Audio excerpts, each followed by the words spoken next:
हरे कृष्णा कृष्णा कृष्णा हरे हरे हरे राम श्री राधा माधव भगवान की, श्री राधा अष्टमी महामहोत्सव की, श्री प्रभुपाद की जय। राधा माधव कुंज बिहारी जय।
युग धर्म हरिनाम संकीर्तन की, श्रील प्रभुपाद की, निताय गौर प्रेमानंदे।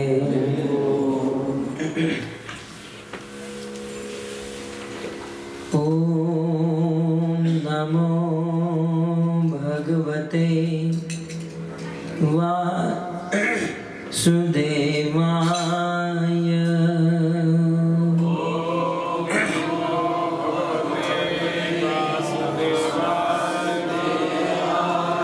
ओम नमो भगवते वासुदेवाय।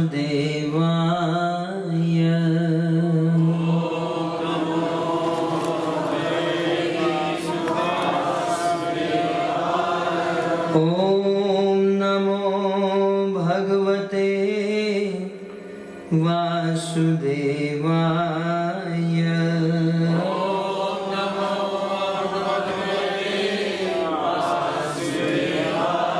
नारायणं नमस्कृत्य नरं चैव नरोत्तमं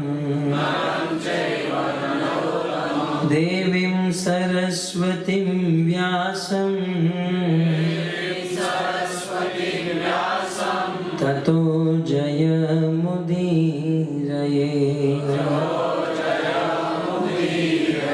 नष्टप्रायेषु भद्रेषु नित्यं भागवत सेवया। भगवती उत्तम श्लोके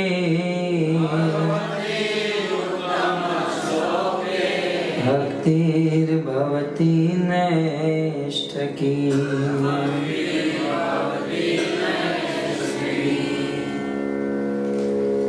नमो विष्णुपादाय कृष्णप्रेष्ठाय भूतले श्रीमते भक्तिवेदांत स्वामिनिति नामिने। नमस्ते सरस्वते देवे गौरवाणी प्रचारिणे। निर्विशेष शून्यवादी पाश्चात्य देशतारिणे। जय श्री कृष्ण चैतन्य प्रभु नित्यानंद, श्री अद्वैत गदाधर श्रीवासादि श्री गौर भक्तवृंद। हरे कृष्णा कृष्णा कृष्णा हरे राम राम राम हरे हरे।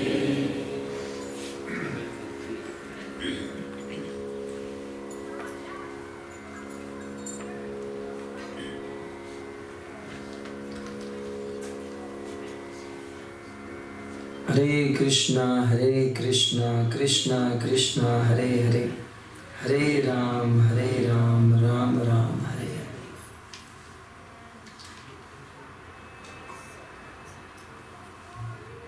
परम सौभाग्य है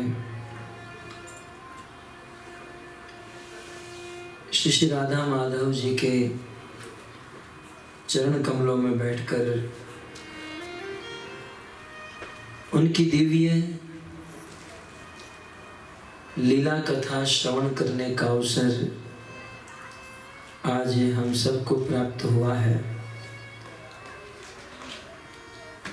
आज से ठीक चौथे दिन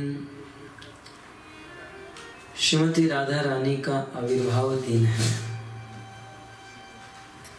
और हम गौड़ीय भक्तों के लिए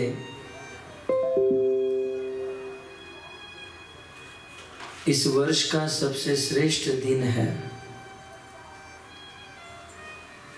क्योंकि हम गौड़ीय भक्त जो है तत्व से देखा जाए तो हम कृष्ण के भक्त नहीं हैं। हम लोग कृष्ण के भक्त नहीं हैं, हम श्रीमती राधा रानी के भक्त हैं। आप सब जानते हैं रथ यात्रा में आज से 550 वर्ष पूर्व श्री चैतन्य महाप्रभु जब जगन्नाथपुरी में उपस्थित थे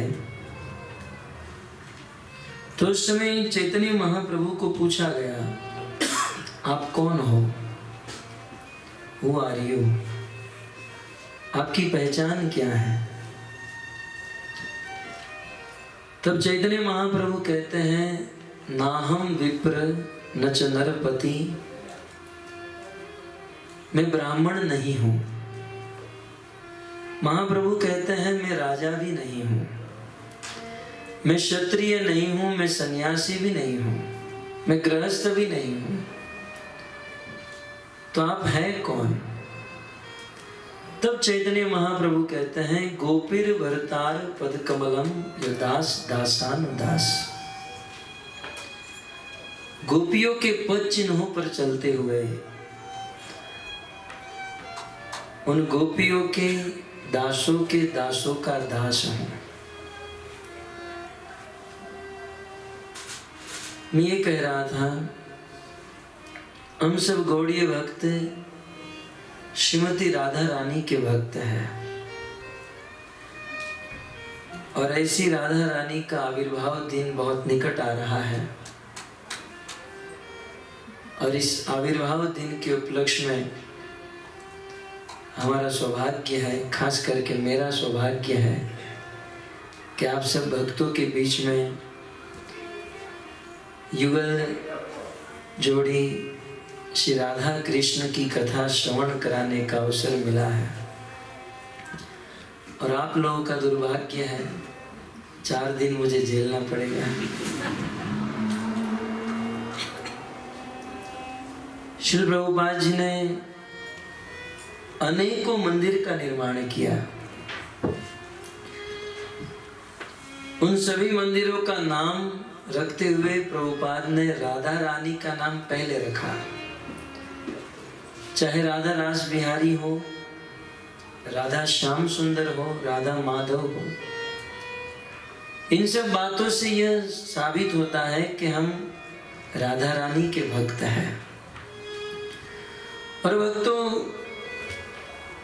भगवान श्री कृष्ण को यदि प्राप्त करना है तो राधा रानी के माध्यम से ही प्राप्त किया जा सकता है।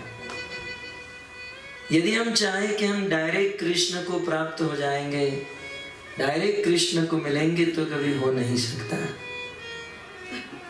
श्रीमती राधा रानी अत्यंत कृपालु है, करुणामयी है। भगवान श्री कृष्ण हो सकता है कठोर है। गोपियां गोपी गीत में कहती हैं, नखलु गोपी का नंदनो भगवान। कृष्ण सत्य कहें तो आप यशोदा के पुत्र नहीं हैं। यदि आप यशोदा के पुत्र होते तो आपको हम पर कब की दया आ गई होती। यशोदा जो दया का पात्र है, यशोदा के पुत्र होते तो आपको हम पर दया आ गई होती। आप यशोदा के पुत्र नहीं। हमारी दृष्टि से तो आप अखिल देही नाम अंतरात्म दृक्, अखिल संसार के समस्त जीवों के हृदय में रहने वाले परमात्मा हो। और परमात्मा बहुत कठोर होते हैं।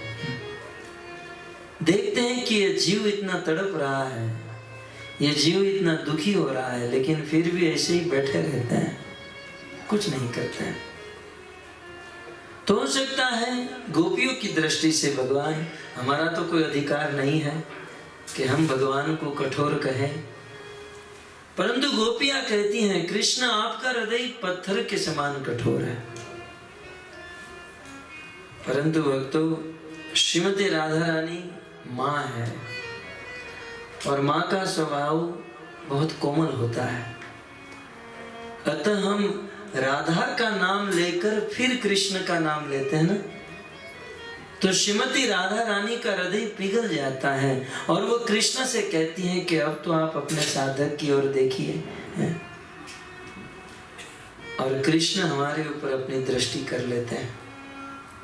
इसलिए महामंत्र भी बोलते हैं तो हरे कृष्ण, हरे माने भगवान की हलादिनी शक्ति हरा, और उसे षष्ठी विभक्ति संबोधन में हरे कहा जाता है। तो हरे कृष्ण, राधे कृष्ण, कुल मिलाकर हम लोग राधा रानी के भक्त हैं। और राधा की महिमा के विषय में क्या कहा जाए? भगवद गीता में कृष्ण ने कहा, मनुष्याणाम सहस्त्रेषु कश्चित यतति सिद्ध्यते। कृष्ण कहते हैं सहस्त्रेषु मनुष्येषु, सहस्त्र सहस्त्र मनुष्य में कोई एक मुझ कृष्ण को जानने का प्रयास करता है, और मुझ कृष्ण को जानने का प्रयास करने वाले हजारों हजारों में से कोई एक विरला ही मुझे जान सकता है। और आगे ये जोड़ना होगा कि कृष्ण को जानने वाले हजारों हजारों में से कोई एक श्रीमती राधा रानी को जान सकता है। राधा तत्व को, श्रीमती राधा रानी की कृपा को जानना और समझना अत्यंत कठिन है। मधुसूदन सरस्वती जी अपने ग्रंथ के मंगलाचरण में बहुत सुंदर लिखते हैं, भगवान श्री कृष्ण जब गोकुल में खड़े रहते हैं, लिखते हैं, यस्या कदापि वसनांचल खेल नोत्थ धन्याति धन्य पवनेन कृतार्थ मानी, योगीम दुर्गम गति मधुसूदनोपि तस्या नमोस्तु वृषभानुस भो सुतेपि। वे कहते हैं कि जो योगियों को भी दुर्लभ है, बड़े बड़े योगियों को भी जिस भगवान कृष्ण की प्राप्ति नहीं हो पाती है, ऐसे भगवान श्री कृष्ण जब गोकुल में, वृंदावन में खड़े रहते हैं और हवा का रुख बदलता है, और जिस दिन बरसाने से और जावट से हवा आती है वृंदावन की ओर, तो उस समय भगवान श्री कृष्ण खड़े रहकर यह सोचते हैं कि यह हवा श्रीमती राधा रानी के आंचल को स्पर्श होकर, राधा के शरीर को स्पर्श होकर हवा आ रही है, और राधा के शरीर को स्पर्श होते हुए जो हवा आती है और वह हवा कृष्ण को स्पर्श होती है, तो अखिल ब्रह्मांड नायक भगवान कृष्ण अपने आप को धन्याति धन्य मानते हैं। केवल उस वायु को स्पर्श करके, जो राधा को स्पर्श करके आई है, उस वायु को प्राप्त करके कृष्ण धन्याति धन्य मानते हैं। उस राधा की महिमा को कौन कह सकता है? अनंत है, असीम महिमा है। परंतु जितनी भी योग्यता है, हम प्रयास करेंगे इन 4 दिनों में श्रीमती राधा रानी, उनकी लीला, उनके तत्व और उनकी करुणा कृपा को समझने का। तो राधाष्टमी आने वाली है और राधा रानी को हमें प्रसन्न करना है। राधा रानी तब प्रसन्न होती है जब हम भगवान श्री कृष्ण के गुणगान करते हैं। कृष्ण के गुणगान जब तक नहीं करेंगे तब तक राधा रानी प्रसन्न नहीं होगी। अतः इसलिए आज हम भगवान श्री कृष्ण की कथा सुनेंगे। कल भी कृष्ण कथा और राधा रानी का मिलन किस प्रकार से हुआ, राधा कृष्ण की अनेकों लीला, भागवत में तो नहीं है। भागवत में सुखदेव जी ने राधा का नाम ही नहीं लिया है। आप पूरा भागवत पढ़िए, राधा नाम नहीं है श्रीमद् भागवत में, क्योंकि राधा रानी का नाम लेते ही सुखदेव गोस्वामी को समाधि लग जाती थी। वे महाभाव में स्थित श्रीमती राधा रानी का स्मरण करके सुखदेव जी समाधि में चले जाते थे, और भूल से यदि राधा रानी का नाम आ गया और समाधि लग गई तो बेचारे परीक्षित जिसको श्राप लगा था 7 दिन में मरने का, वो तो बेचारे उनकी हालत बिगड़ जाएगी। ये सोचकर सुखदेव जी ने राधा रानी का नाम स्पर्श नहीं किया। परंतु अन्य ग्रंथों में गर्ग संहिता, ब्रह्म वैवर्त पुराण, विश्वनाथ चक्रवर्ती ठाकुर के द्वारा अनेकों ग्रंथ, रूप गोस्वामी के द्वारा ललित माधव, विदग्ध माधव, इन अनेकों ग्रंथों में श्रीमती राधा रानी की गूढ़ लीला को प्रस्तुत किया गया है। हालांकि हमारे अंदर ये योग्यता पात्रता तो नहीं है, परंतु क्योंकि राधा अष्टमी है और इतना सुंदर मौका है, माहौल है, तो हम हमारी इस बुद्धि को भौतिक धरातल से ऊपर रखकर इन गूढ़ लीला को आने वाले दिनों में समझने का प्रयास करेंगे। लेकिन आज कृष्ण कथा, कृष्ण लीला, राधा रानी को प्रसन्न करने के लिए, आप सब जानते हैं भगवान श्री कृष्ण पीताम्बर धारण करते हैं, जानते हैं ना? तो राधा रानी कौन से वस्त्र पहनती है? नीलांबर। मैंने भी नीला पहना है, मैं भी राधा रानी के भाव में हूं अभी, क्योंकि भगवान श्री कृष्ण के शरीर का रंग नील वर्ण का है और इसलिए श्रीमती राधा रानी नीले रंग का वस्त्र धारण करती है। आइए भगवान श्री कृष्ण की बहुत सुंदर कथा भागवत के 10वें स्कंद में है। भगवान श्री कृष्ण का जन्म कंस के उस कारागार में हुआ। जब कृष्ण का जन्म हुआ तो सुखदेव गोस्वामी ने ऐलान किया कि कृष्ण कैसे दिख रहे थे। वे कहते हैं, तमद्भुतं बालकमं भुजैक्षणं चतुर्भुजं शङ्खगदाभिधायुधं शिवस्त्रलक्ष्मं गलशोभिकौस्तुभं पीताम्बरं सान्द्रपयोभसौभगम्।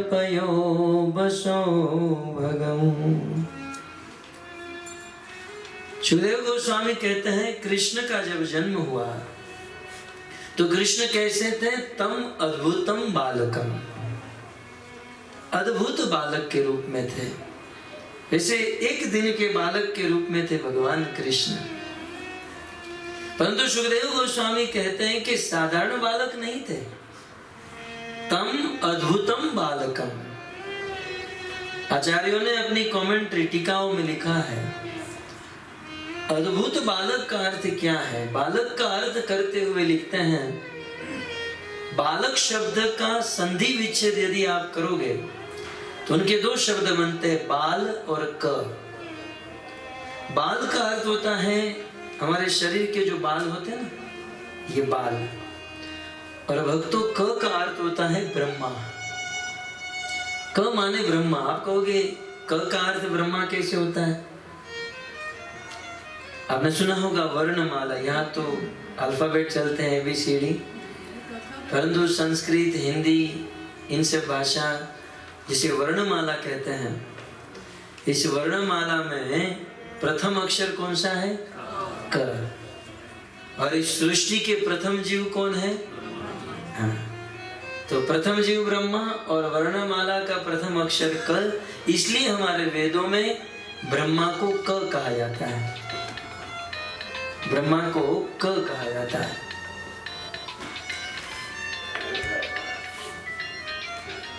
तो बाल का अर्थ होता है ये हमारे शरीर के बाल, और क माने ब्रह्मा। जहां सुखदेव जी ने कहा तम अद्भुतम बालकम, तो उसका अर्थ है जिसके प्रत्येक बाल पर ब्रह्मा प्रकट होते हैं। बाले बाले ब्रह्मा प्रकटे इति बालकम। जिसके प्रत्येक बाल में, जिसके प्रत्येक रोमकूप में ब्रह्मांड और ब्रह्मा जी प्रकट होते हैं, ये वह बालक है। ये साधारण बालक नहीं है। तम अद्भुतम बालकम। और चतुर्भुजम,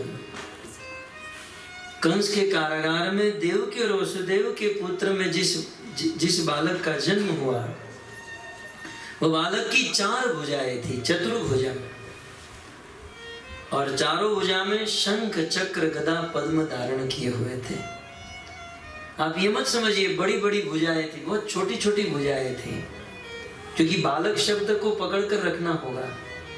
बालक था और उस बालक की छोटी छोटी 4 भुजाएं, और छोटा सा शंख था, छोटा सा चक्र था, छोटी सी गदा और छोटा सा कमल। और उस बालक ने पीतांबर धारण किया हुआ था, बहुत सुंदर पीले वर्ण का वस्त्र धारण किया था। और इतना ही नहीं, गलशौ भी कौस्तुभम, उनके गले में सुंदर कौस्तुभ मणि था। श्रीवत्स लक्ष्मण, उनके वक्षस्थल पर लक्ष्मी जी का चरण चिन्ह था, लक्ष्मी जी की रेखा थी। किरीट कुंडलम, उस बालक ने बहुत सुंदर अपने मस्तक पर सोने का रियल गोल्ड का मुकुट धारण किया था, और उनके कर्ण में बहुत सुंदर कुंडल थे, मकराकृत कुंडल। भगवान श्री कृष्ण के कान में कुंडल है, लसत कुंडलम, दामोदर अष्टक। तो वहां पर सनातन गोस्वामी लिखते हैं कि भगवान मकराकृत कुंडल धारण करते हैं। मकर माने मछली, मछली के आकार के कुंडल पहनते हैं, और उस कुंडल में लड़िया है, लड़िया जानते हैं? हाँ, लटकन है, हाँ, झूमर जो भी कहिए। और कृष्ण एक स्थान पर खड़े नहीं रह सकते हैं, ये इतने चंचल हैं, इतने चंचल हैं, 1 सेकंड भी ठीक से खड़ा नहीं रहता है। भगवान श्री रामचंद्र तो सीधे साधे भोले भाले हैं, परंतु भगवान कृष्ण तीनों अंगों से टेढ़े हैं। कथा गानम नाट्यम गमनपि, चलते भी हैं तो नाचते नाचते चलते हैं, और देखते भी हैं किसी की ओर तो सीधे नहीं देखते हैं।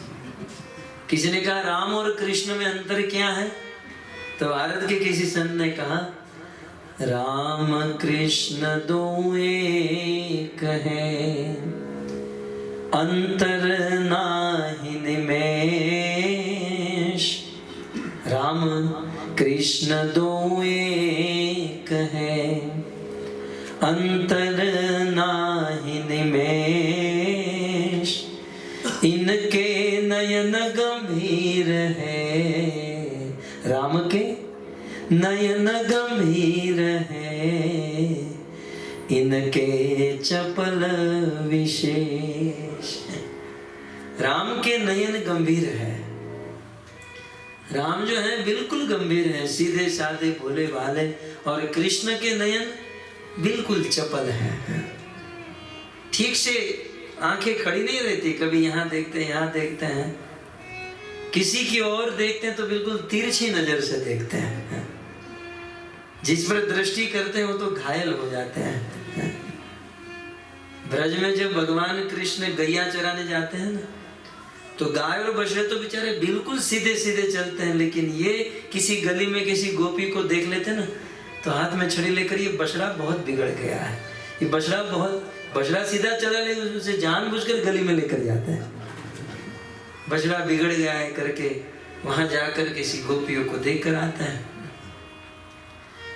तो कृष्ण चंचल है, और इसलिए वे जो अपने कानों में कुंडल पहनते हैं वो कुंडल हिलते हैं। लसत कुंडलम माने हिलते हुए कुंडल, और उसमें भी जब सूर्य का प्रकाश उस कुंडल पर आता है और उसका रिफ्लेक्शन भगवान के गाल पर होता है, तब तो उनकी शोभा और बढ़ जाती है। अत्यंत सुंदर भगवान श्री कृष्ण लगते हैं।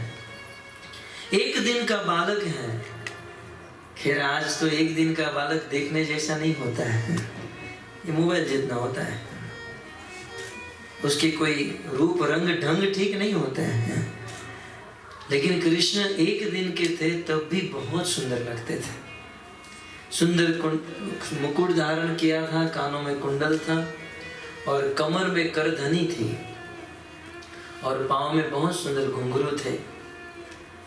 तो इस प्रकार से भगवान श्री कृष्ण की इस रूप को, इस सुंदरता को सुखदेव जी कहते हैं वसुदेव एकशता, वसुदेव जी ने देखा।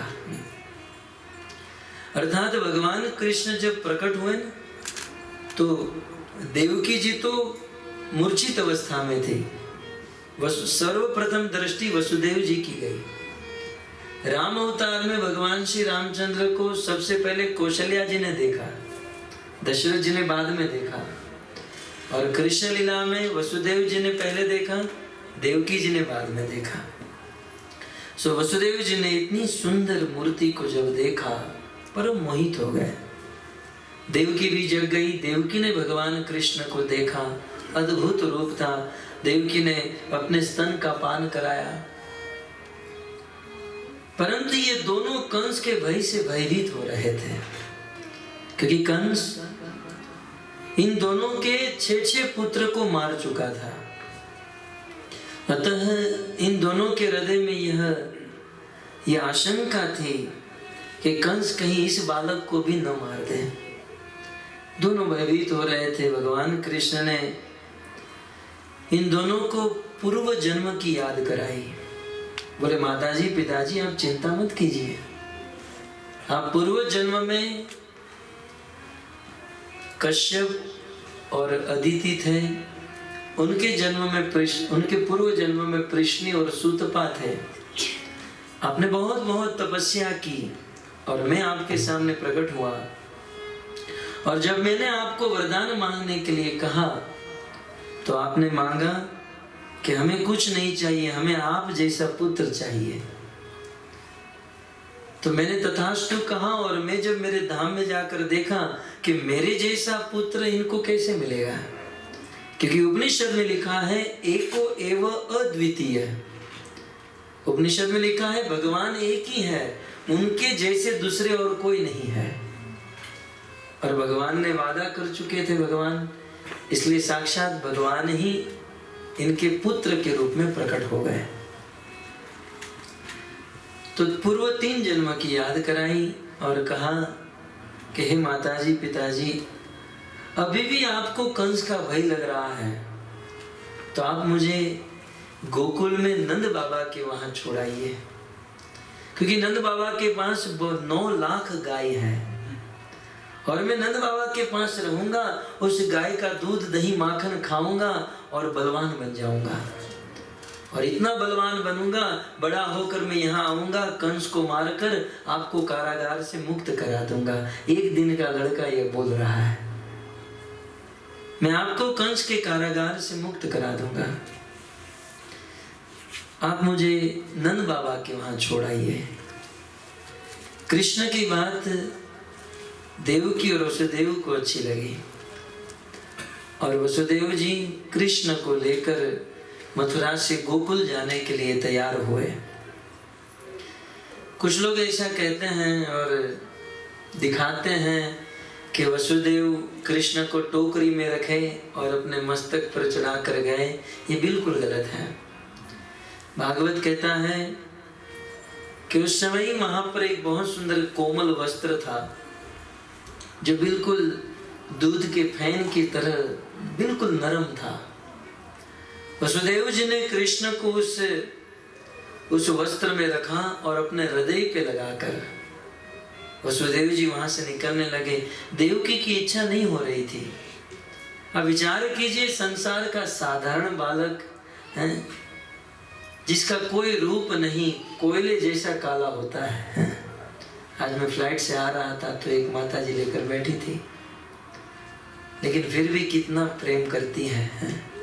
जहाँ कोई रूप नहीं, कुछ नहीं, फिर भी एक माँ को अपने बच्चे से प्रेम होता है।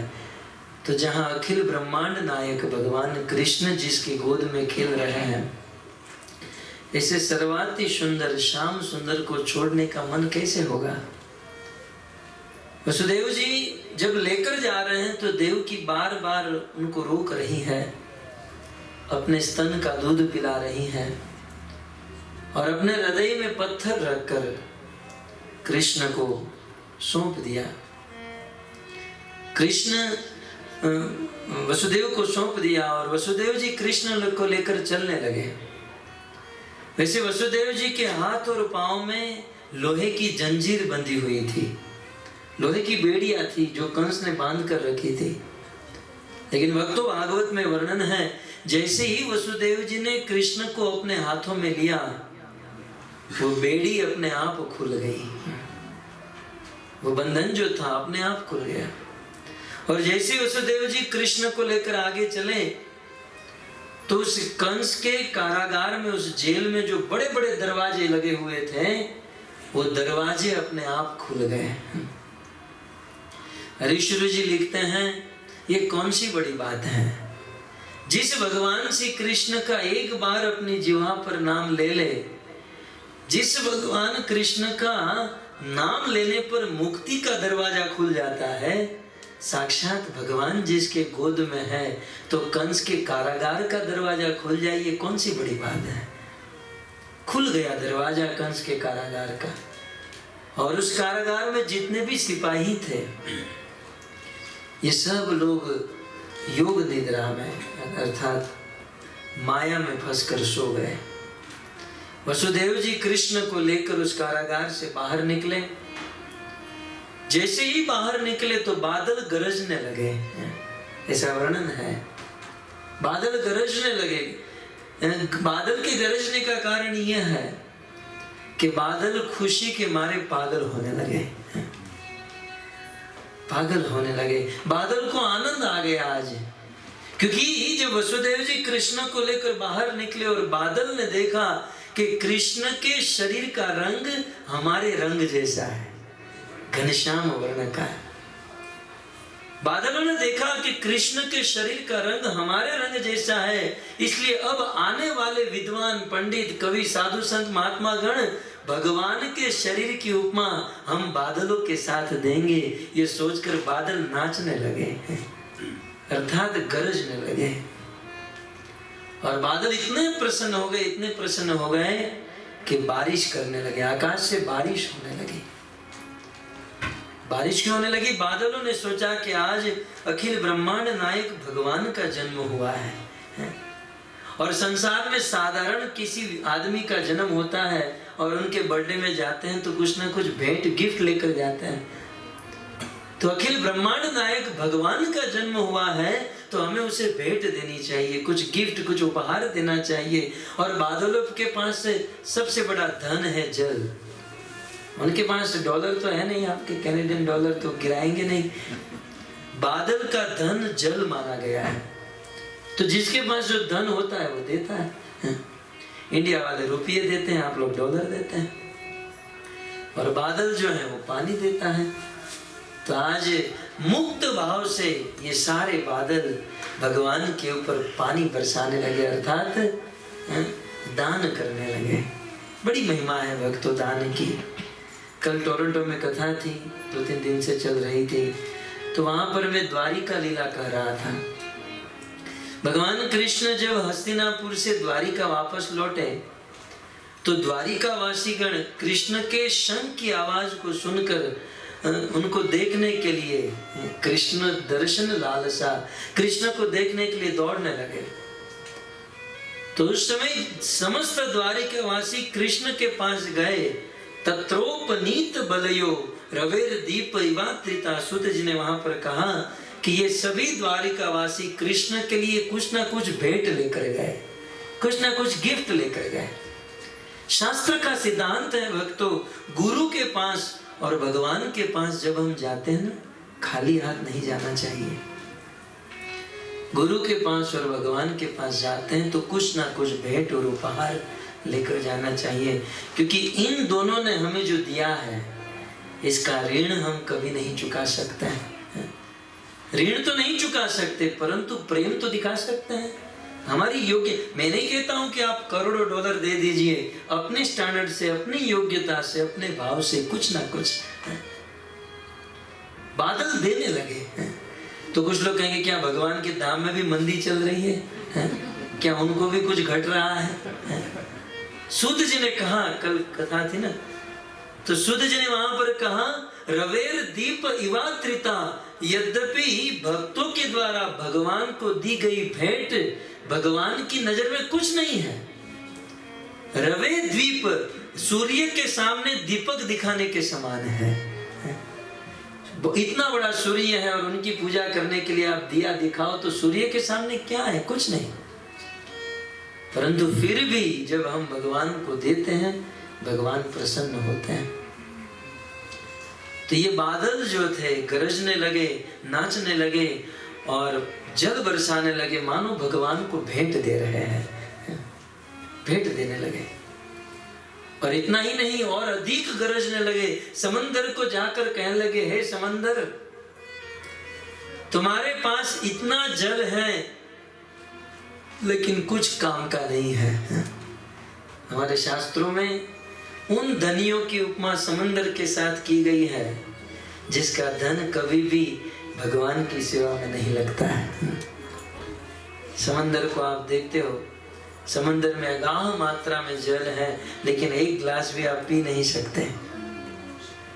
तो कुछ लोगों का धन जो है न तो भगवान को दान करते हैं, न भगवान की सेवा में लगाते हैं, न खुद खर्च कर पाते। धन वैसा का वैसा पड़ा रहता है और वो आदमी उठ जाता है। इसलिए धन की प्रथम गति नीति में बताई गई कि धन की प्रथम गति भगवान और भक्तों की सेवा में लगाना। ये नहीं कर सकते हो तो कम से कम खुद तो ऐश करो यार, खुद तो खर्च करो। ये दूसरी गति है। परंतु संसार में कुछ लोग इतने लोभी होते हैं, इतने लोभी होते हैं, न दूसरों को दे पाते हैं, न खुद खर्च कर पाते हैं, और वो धन पड़ा का पड़ा रह जाता है और वो ये उठ जाता है। और फिर वो धन जो पड़ा है ना, उनके पुत्र, उनके संतान यदि अच्छे हैं तो ठीक है, नहीं तो वो धन किसी गलत मार्ग में इस्तेमाल किए ना, ये तो स्वर्ग में गया है लेकिन उसका धन गलत मार्ग में इस्तेमाल होने के कारण वो नरक में चला जाता है। इसलिए आपके पास यदि है ना तो राधा माधव मंदिर में सेवा में लगा दीजिएगा। और भक्तों, हम जो धन कमाते हैं ना उसमें बहुत दोष है। भागवत के एकादश स्कंद में उद्धव गीता में भगवान कृष्ण ने उद्धव जी को धन के 15 दोष गिनाए। जब हम धन कमाते हैं ना तो एक चीज नहीं, साथ ही साथ 15 चीज आती है। वो 15 दोष को लेकर धन आता है। तो उस दोष से मुक्त होने के लिए दान करना चाहिए। भक्तों, मैं कोई डोनेशन लेने नहीं आया हूं, मैं भागवत बोल रहा हूं, शास्त्र का सिद्धांत आपको बता रहा हूं। देखिए, सुबह जल में स्नान करने से शरीर शुद्ध होता है, जल में स्नान करने से शरीर शुद्ध होता है, मंत्रों से स्नान करने से मन शुद्ध होता है, और दान करने से धन शुद्ध होता है। इसलिए दान कर। रूप गोस्वामी ने आचरण करके दिखाया ना, अपना धन के 3 हिस्से किए। एक हिस्सा 33% ब्राह्मणों में बांट दिया, एक हिस्सा अपने समाज में बांट दिया, और थोड़ा धन अपने भविष्य के लिए रखा। तो इस प्रकार से बादल इतना सुंदर काम कर रहे हैं लेकिन मनुष्य अच्छा काम नहीं कर पाते हैं। बादल बरसाने लगे और समुद्र को कहने लगे कि हम तो आपके नौकर, मतलब बादल जो है ना वो तो एम्प्लॉय है, कोई बॉस नहीं है। बॉस तो समुद्र है ना। बादल जो है वो समंदर से पानी ग्रहण करते हैं, है ना। तो बादल कहते हैं कि हम तो आपकी ऑफिस के छोटे से वर्कर हैं, लेकिन फिर भी हम लोग कृष्ण को कितना दान कर रहे हैं। और हे समुद्र, तुम तो बॉस हो, मालिक हो, और इतना धन लेकर बैठे हो, लेकिन तुम्हारा धन कुछ काम का नहीं। खैर, ये प्रसंग से मैंने आपको बता दिया। तो वसुदेव जी कृष्ण को लेकर जा रहे हैं, बादल बरस रहे हैं, गरज रहे हैं, और बादल बरस और गरजने के कारण आपने देखा होगा जब बारिश होती है ना तो लोग अपने घर जाकर सो जाते हैं, सोना अच्छा लगता है। तो बारिश इसलिए ज्यादा हो रही थी ताकि मथुरा के लोग रास्ते में ना आ जाए, रास्ते में आएंगे तो वसुदेव को देख लेंगे। और इसलिए बारिश की खलखल खलखल आवाज हो रही थी ताकि वसुदेव के चलने की आवाज किसी को सुनाई न दे। जब आप भजन करते हो ना तो ये प्रकृति अनुकूल हो जाती है आपके लिए। तो वसुदेव जी कृष्ण को लेकर चलने लगे और जब बारिश होने लगी ना भक्तों, तो वसुदेव जी भीगने लगे। कृष्ण को ऐसे लेकर खड़े थे लेकिन फिर भी कृष्ण भी भीगने लगे। जब ये दोनों भीगने लगे तब अनंत शेष के अवतार बलराम जी से नहीं रहा गया। तुरंत अनंत शेष आए और छाता बनकर भगवान के पीछे चलने लगे। बलराम जी ने सोचा कि मैं भले इस लीला में कृष्ण का बड़ा भाई बनकर आया हूं। रामलीला में बलराम जी लक्ष्मण के रूप में छोटे भाई के रूप में थे, लेकिन इस कृष्ण लीला में बलराम जी बड़े भाई के रूप में आया। बलराम जी ने कहा कि मैं भले बड़ा भाई के रूप में बनकर आया लेकिन तत्व से मैं कृष्ण से छोटा हूं। है ना, चैतन्य चरितामृत में तत्व का वर्णन किया ना, सबसे बड़ा मूल तत्व है ईश तत्व, भगवान कृष्ण। और कृष्ण के फर्स्ट एक्सपांशन है बलराम, स्वरूप तत्व है ना।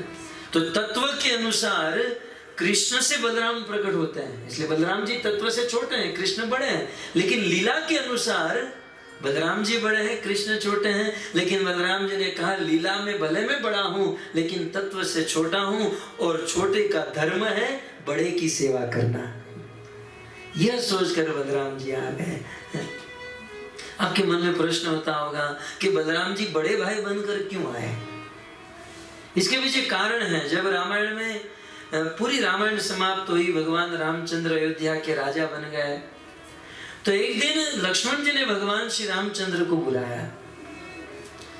भगवान रामचंद्र आए और लक्ष्मण जी दोनों हाथ जोड़कर निवेदन करने लगे। कहने लगे प्रभु मैंने जीवन भर तक आपकी सेवा की, वनवास के दौरान भी आपकी सेवा की, और आपने जो जो कहा वे सब कुछ मैंने माना। लेकिन प्रभु बस अब आपसे मैं एक चीज मांगना चाहता हूं, आप मुझे देंगे? भगवान रामचंद्र ने कहा लखन तुमने जो सेवा की है उसके बदले में प्राण भी मांगोगे ना तो मैं देने के लिए तैयार हूं। क्या चाहिए बोलो लखन? लक्ष्मण जी ने कहा प्रभु इस जन्म में इस लीला में तो मैं आपका छोटा भाई बना, लेकिन अब छोटा बनना नहीं चाहता हूं। आप मुझे वरदान दीजिए कि अगली लीला में मैं आपका बड़ा भाई बनूं। भगवान राम ने कहा क्यों लक्ष्मण, क्या कोई प्रॉब्लम, कोई तकलीफ? बोले प्रभु छोटा भाई होने के कारण मुझे बहुत सहन करना पड़ा। जब जब आपके ऊपर उंगली उठी और जब जब संसार के लोग आपका अपमान करना चाहे, आपको वन में भेजना चाहे, और मैं जब उनके साथ कुछ डील करता था तो आप मुझे रोक देते थे। मैं सबको दिखा देता कि राम क्या है, लक्ष्मण क्या है, लेकिन मैं जब जब किसी को कुछ कहने जाता था तो तुरंत आप मुझे रोक देते थे, और छोटा होने के कारण मुझे आपकी बात माननी पड़ी। लेकिन अब आपका अपमान हो, आपके ऊपर अत्याचार हो, ये मुझे सहन नहीं है। भक्तों रामायण में आप प्रकट देख सकते हैं, जब जब भगवान रामचंद्र के ऊपर उंगली उठी ना, लक्ष्मण से नहीं रहा गया। कुछ प्रसंग में आपके सामने रखूं। जब कैकेयी ने राजा दशरथ से 2 वरदान मांग लिए, तापस वेश विशेष उदासी, 14 वर्ष राम वनवासी। भरत को राजा और दूसरा वरदान राम को 14 वर्ष के लिए वन में भेजना। जब इस प्रकार से कैकेयी ने मांगा और राम को पता चला तो देखा कि पिताजी धर्म संकट में फंसे। एक और वरदान है, वचन है, रघुकुल रीत सदा चली आई, प्राण जाई पर वचन न जाई। एक और मेरे पिता का वचन है जो कभी तोड़ नहीं सकते, और दूसरी ओर मेरे प्रति प्रेम, उसे भी कभी छोड़ नहीं सकते। दशरथ जी मूर्छित थे और उनके धर्म संकट को देखकर भगवान रामचंद्र स्वयं वन में जाने के लिए तैयार हो गए। और जब वन में जा रहे थे तो उस समय लक्ष्मण जी आए। लक्ष्मण जी को पता चला, लक्ष्मण जी दौड़ कर आए, भैया मैंने सुना है किसी ने आपको 14 वर्ष के लिए वनवास दे दिया। किसने दिया है? जिस किसी ने भी आपको वनवास दिया है उसे मैं मौत के घाट उतार दूंगा, आप मुझे नाम दीजिए। उस दशरथ ने आपको वनवास दिया है, मैं दशरथ को भी नहीं छोड़ूंगा। यद्यपि उनके पिता थे, लेकिन राम के ऊपर आंच आई, लक्ष्मण जी से नहीं रहा गया। उस समय भगवान रामचंद्र ने लक्ष्मण को शांत किया। आगे चलकर जब राजा जनक के वहां गए थे ना, और स्वयंवर सभा थी, शिव जी का धनुष, पिनाक नाम का धनुष पड़ा था, और राजा दशरथ जी ने कहा कि ये धनुष जो कोई आदमी उठाएगा उसके साथ मेरी सीता का, मेरी बेटी का विवाह किया जाएगा। जब उन राजाओं ने धनुष को उठाना चाहा, एक राजा गए, धनुष को उठाए लेकिन उठ नहीं पाया, दूसरा गया, तीसरा गया, राजाओं ने बहुत प्रयास किया, धनुष नहीं उठा। जब एक एक राजा से धनुष नहीं उठा तो पार्टनरशिप में बिजनेस शुरू किया। मतलब दो दो राजा मिल गए कि चलो पहले दोनों मिलकर उठा लेते हैं, फिर देख लेंगे सीता किसके पास रहेगी।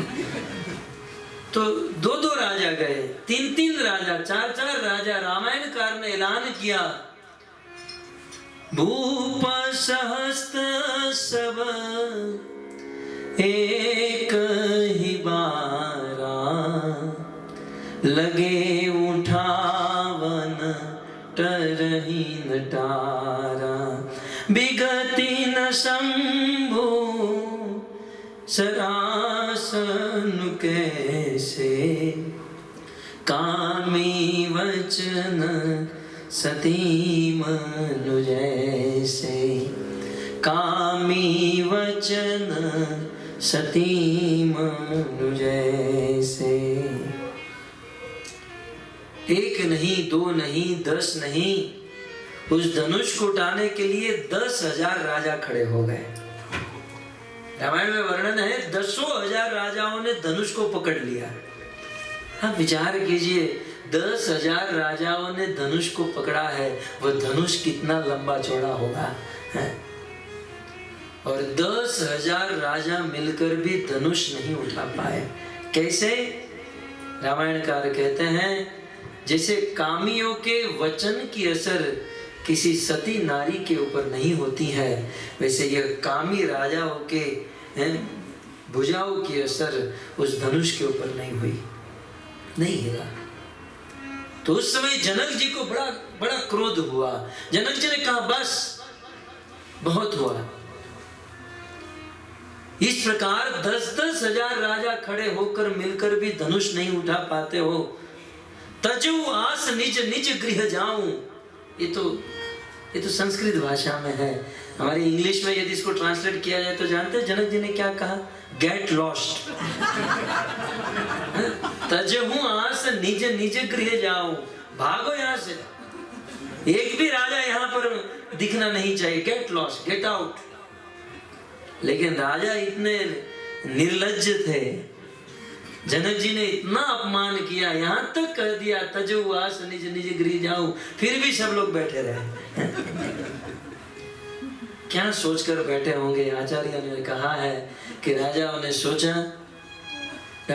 सोचा कि हम 10,000 लोगों से धनुष नहीं उठा, तो अब तो केवल वो 2 बाकी बचे, राम और लक्ष्मण थे।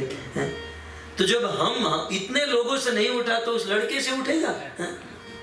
अब वो लड़का आएगा, वो भी नहीं उठा पाएगा, तो क्या जनक जी अपनी कन्या को कुंवारी रखेंगे? फिर तो जनक जी को कन्या का विवाह तो कराना होगा। तब जनक जी कहेंगे कि ठीक है, सीता वरमाला लेकर निकलेगी, जिसके गले में वरमाला डाले वो उनके पति होंगे, शायद उसमें हमारा चांस लग जाए। बैठे रहो सब लोग, थोड़ा सा अपमान हो सहन कर लो, बैठे रहो। जनक जी के हृदय में दुख भी था और क्रोध भी था। देश देश के भूपति नाना, मैं जानता हूं कि यहाँ पर सभी देश विदेश के क्षत्रिय राजा आए हैं, देव धनुज मनुष्य शरीरा, देवता और दानव भी मनुष्य का रूप लेकर यहाँ पर बैठे हैं, परंतु फिर भी आप लोग धनुष को उठाने की बात तो दूर रही, धनुष को हिला भी नहीं पाए, धनुष को हिला भी नहीं पाए। मुझे लगता है, जनक जी कह रहे हैं, मुझे लगता है परशुराम जी का फरसू चलने के बाद इस देश में वीर विहीन मही में जानी, इस दुनिया में वीर खत्म हो चुके हैं। परशुराम जी का परशु चलने के बाद इस दुनिया में कोई वीर नहीं बचा। इस सभा में सब लोग नपुंसक है। बाकी सब ने तो सहन कर लिया, लेकिन लक्ष्मण जी से कैसे सहन हो? जहां भगवान राम बैठे हैं और जनक जी यह बोल दे कि यहाँ पर सब लोग वीर विहीन नपुंसक हैं। लक्ष्मण जी को बड़ा क्रोध हुआ। अनंत शेष के अवतार जो उसका रोष जो था सुप्त अवस्था में वो जागृत हो गया, और जैसे अचानक किसी सर्प के पूंछ के ऊपर किसी का पांव आ जाए और सर्प फेंड मारकर खड़ा हो जाए, लक्ष्मण जी खड़े हो गए और तुरंत राजा जनक के सामने आकर कहे, बस महाराज अब एक शब्द भी आगे मत बोलना, आप बहुत बोल रहे हो। जिस सभा में रघुकुल का एक दिन का बालक भी बैठा होता है, उस सभा में लोग ऐसा बोलने की हिम्मत नहीं करते हैं। और इस सभा में सूर्यवंशी राजा राम बैठे हैं और आप यह कर रहे हो कि यहाँ पर कोई वीर नहीं है। अरे धनुष की बात क्या करूं, यदि मेरे बड़े भाई मुझे आज्ञा दे तो इस ब्रह्मांड को गेंद की तरह उठा लूं और ऐसे पटकूं कि उसके टुकड़े टुकड़े हो जाए। मेरे बड़े भाई मुझे आज्ञा दे तो सुमेरु पर्वत को मूली की तरह उखाड़ दूं। मेरे बड़े भाई मुझे आज्ञा दे तो इस शिव धनुष को उठाकर 100 योजन तक दौड़कर चला जाऊं, और यदि ऐसा न करूं तो जीवन भर तक हाथ में कटोरा लेकर भीख मांगूं। लक्ष्मण जी इस प्रकार से भयंकर क्रोधित हो गए। और भक्तों, लक्ष्मण जी जब क्रोधित हुए, लक्ष्मण सकोप वचन जे बोले, डगमगानी महिदी गज डोले। लक्ष्मण जी जैसे ही ऐसे वचन बोलने लगे, ये ब्रह्मांड कांपने लगा, दिग्गज डोल गए, ग्रह तारे नक्षत्र ये सब कुछ डोलने लगे, ब्रह्मांड में सब कुछ। और राजा महाराजा जिस सिंहासन पर बैठे थे वो सिंहासन भी डोलने लगा। उस समय सब कुछ डोल रहा था, लेकिन दो चीज वैसी की वैसी, एक भगवान रामचंद्र और दूसरा धनुष। सब कुछ हिल रहा था, लेकिन ये दोनों वैसे के वैसे। तब लक्ष्मण जी भगवान राम के पास आकर कहते हैं, भैया मैं इतना लाल पीला हो रहा हूं, आपको कुछ नहीं हो रहा है? ये जनक इतना कुछ बोल रहे हैं कि यहाँ नपुंसक है, वीर वीर, आपको कुछ नहीं हो रहा है? मैं इतना लाल पीला हो रहा हूं। भगवान श्री रामचंद्र कहते हैं, लखन जब सूर्य उदित होता है, सूर्य जब उदित होता है तो पहले लालिमा आती है ना? पहले लालिमा आती है और फिर सूर्य उदित होता है। लखन, लालिमा तो आ चुकी है, अब थोड़ी देर में सूर्य उदय होगा। लेकिन क्या करूं, गुरु की आज्ञा नहीं। भगवान रामचंद्र का आचरण अद्भुत है भक्त। क्या भगवान को पता नहीं था कि धनुष मुझे ही तोड़ना है, वहां अहल्या का उद्धार मुझे ही करना है? भगवान को पता था, लेकिन भगवान रामचंद्र ने आचरण करके दिखाया। जब तक गुरु की आज्ञा न हो तब तक कुछ नहीं किया। सिद्धांत हमारे जीवन में उतारना चाहिए। हमें सामर्थ्य हो, शक्ति हो, सब कुछ हो, लेकिन गुरु की आज्ञा के बिना कुछ ना करें। यदि करोगे तो आप विफल रहोगे। यदि सफल बनना चाहते हो तो गुरु की आज्ञा का पालन होना चाहिए। गुरु की आज्ञा को शिरोधार्य करके आदमी सफल बन जाता है। तो भगवान रामचंद्र जी ने कहा कि लखन, गुरु जी थोड़ा इशारा करे, आज्ञा दे तो मैं जाऊं ना, तुम बैठ जाओ, सब कुछ ठीक हो जाएगा। भगवान राम ने इशारा किया। लखन बहुत कुछ करना चाहते थे, लेकिन भगवान राम ने चुपचाप शांत बिठा दिया। और आगे ऐसा प्रसंग है, विश्वामित्र जी ने देखा कि अब जनक जी चिंता में है, वहां सीता सुनैना सब चिंता में है। अवसर देखकर विश्वामित्र जी ने कह दिया, ठीक है राम, आप जाओ और जनक जी की प्रतीक्षा को तोड़ो। भगवान राम गए और जैसे ही धनुष के पास पहुंचे, लक्ष्मण जी दोनों पांव ऊपर लेकर ऐसे बैठ गए। विश्वामित्र कहते, लखन तुझे क्या हो रहा है? धनुष राम को तोड़ना है, तू क्यों हिल रहा है? लक्ष्मण जी ने कहा, प्रभु आप जानते नहीं हो, जब मेरे बड़े भाई धनुष को तोड़ेंगे ये ब्रह्मांड डोलेगा। दिग्गज कांप जाएंगे। और उस समय पृथ्वी देवी यदि अपने स्थान से हिल गई तो अनर्थ हो जाएगा, क्योंकि सीता जो है धरती की, पृथ्वी की पुत्री है। और इस शादी के अवसर में पृथ्वी को, माता को कुछ हो गया तो शादी अधूरी रह जाएगी। इसलिए मैं मेरे पांव से पृथ्वी के चारों छोर को दबाकर बैठा हूं ताकि ये पृथ्वी हिले नहीं। गुरुजी आप नहीं समझेंगे, प्रभु आप तोड़ो। भगवान श्री रामचंद्र धनुष, इस कथा तो बहुत लंबी चौड़ी है, मैं तो संक्षिप्त में कह रहा हूं। जब भगवान ने धनुष तोड़ा ना तो सबसे ज्यादा उत्साह लक्ष्मण को था। जैसे ही धनुष टूटा, लक्ष्मण जी अपने सिंहासन के से राजा जनक के सिंहासन पर पहुंचे, सीधा कूद कर राजा जनक के पास। क्यों महाराज, आपको कोई वीर नहीं दिखाई दे रहा था ना? आप कह रहे थे वीर विहीन मही में जानी, देख लिया ना धनुष कैसे टूटता है? और कोई है तो मुझे दो, बड़ा बड़े ने तोड़ा, छोटा मैं तोड़ दूंगा। लक्ष्मण जी पूर्ण उत्साह में। आगे ये भी कथा आती है भगवान श्री रामचंद्र के गंभीरता की। जब धनुष टूटा तो जनक जी ने इशारा किया, सीता को हार माला लेकर आई राम के पास। सीता और उनकी सखियां हाथ में वरमाला लेकर भगवान के पास आई। अब भगवान वैसे ही रामचंद्र सीता से 1 फुट बड़े थे और उसमें 1.5 फीट का मुकुट था, इसलिए 2.5 फुट ऊपर हो रहे थे। सीता हाथ में माला लेकर खड़ी थी और इशारा कर रही थी, प्रभु थोड़ा झुके तो मैं डाल दूं माला। लेकिन भगवान तो सीधे खड़े थे। सीता जी ने बार बार इशारा किया लेकिन भगवान तो सीधे खड़े थे। मैं कभी कभी सोचता हूँ कृष्ण होते ना तो 10 बार झुक गए होते, झुक कर अपना सर ही उसमें डाल दिया होता। लेकिन ये तो मर्यादा पुरुषोत्तम है, बिल्कुल सीधे सीधे खड़े रहे। और सीता ने बहुत कहा नहीं, तो सीता की सखियां कहने लगी कि जी थोड़े झुको तो हमारी सखी गले में वरमाला डाले। भगवान ने कहा हम क्यों झुके, शादी के बाद तो सब लोग झुकते ही हैं, हम क्यों झुके, हम नहीं झुकेंगे। तो सखियों ने बहुत प्रयास किया, भगवान नहीं झुके। तब सखिया गई विश्वामित्र जी के पास, कहने लगी गुरुदेव जरा आपके चेले को तृणादपि सुनीचेन तरोरपि सहिष्णु, थोड़ा उपदेश दीजिए ना कि वो थोड़ा झुक जाए।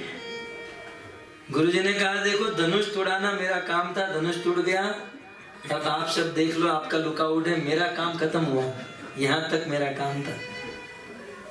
तब सारी सखिया गई जनक जी के पास, प्रभु आपके दामाद को समझाइए ना थोड़ा झुके तो हमारी सखी उनके गले में डाले। जनक जी ने कहा देखो बेटी पराया धन होती है, धनुष टूटने से पहले ये मेरी थी, अब धनुष टूट गया, अब ये पराई हो गई, अब मुझे मत कहो, ये लुकआउट आप लोगों का है। अब मुरुद जा रहा है और यहाँ पर राम सीधे खड़े हैं, झुकने का नाम नहीं ले रहे हैं। सीता हाथ में वरमाला लेकर खड़ी है, अब क्या करे, कैसे पहना है, कैसे पहना है। जब कोई ऑप्शन नहीं बचा तो लक्ष्मण जी ऐसे बैठे थे, ऐसे कर रहे थे। तो ये सारी सखियां लक्ष्मण जी के पास गई और निवेदन करने लगी, लक्ष्मण जी आप अपने भाई को जरा मनाइए, थोड़े झुक जाए। बोले वो नहीं झुकेंगे, बोले मनाइए झुक जाए, बोले वो नहीं झुकेंगे। लक्ष्मण जी को बार बार कहा, नहीं माने। तब सखियों ने कहा देखो लक्ष्मण जी यदि आप हमारा काम करोगे ना तो हम आपका काम कर देंगे। बोले क्या काम करोगे? बोले देखो सीता की छोटी बहन उर्मिला भी है यहाँ पर, आपकी भी शादी एक ही मंडप में एक ही खर्चे में हो जाएगी। लक्ष्मण जी ने कहा देखो इतना फोर्स कर रहे हो तो चलो मैं कुछ करता हूं। लक्ष्मण जी तो गुरु तत्व है ना, तो बलराम तत्व तो बुद्धिमान है, ज्ञानी है।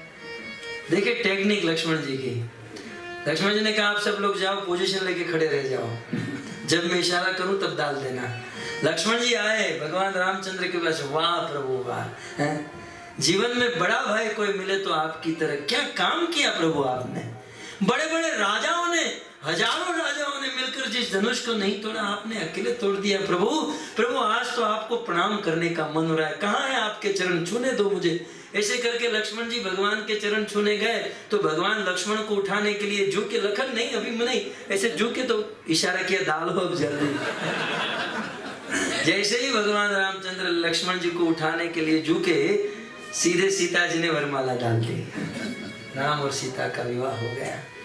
खैर मैं लक्ष्मण जी के विषय बता रहा था कि राम के ऊपर जब जब उंगली उठी तो लक्ष्मण जी से नहीं रहा गया। जनक जी को कह दिया लक्ष्मण जी ने। अब इसी प्रसंग में धनुष टूटने की आवाज जब परशुराम जी ने सुनी, मंदार पर्वत पर तपस्या कर रहे थे, राजा जनक की सभा में आए परशुराम का इंट्रोडक्शन दे दूं 2 वाक्य में। परशुराम जी क्षत्रिय के शत्रु थे।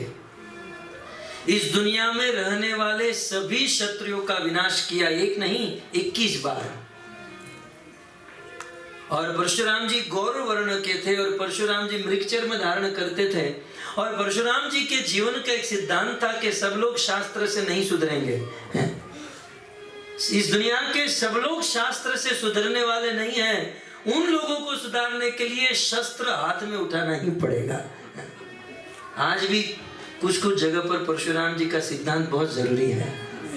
जो लोग गाय को काटते हैं उनके लिए अब शास्त्र काम में नहीं आएगा, शस्त्र को ही उठाना पड़ेगा। तो परशुराम जी का ये सिद्धांत था। और जिस समय क्षत्रिय अपने कंधे पर केवल एक तरकस रखते थे, परशुराम जी 2-2 तरकस रखते थे और 3-4 आयुध हाथ में लेकर घूमते थे। परशु था, धनुष, बाण। और परशुराम जी के धनुष के ऊपर बाण चढ़ा हुआ था, बाण चढ़ाया ही रखते थे। न जाने कब आवश्यकता अर्जेंसी आ जाए, जैसे बंदूक का घोड़ा कोई चढ़ा कर ही रखे, परशुराम जी बाण चढ़ा कर ही रखते थे। और ऐसे परशुराम को जब यह आवाज सुनाई दी तो तुरंत जनक की सभा में आए। और राजा जनक की सभा में जब इतने क्षत्रियों को देखा तो क्रोधित हो गए। जनक, इतने सारे क्षत्रियों को क्यों बुला कर रखा है? तू जानता नहीं मैं क्षत्रिय का शत्रु हूं?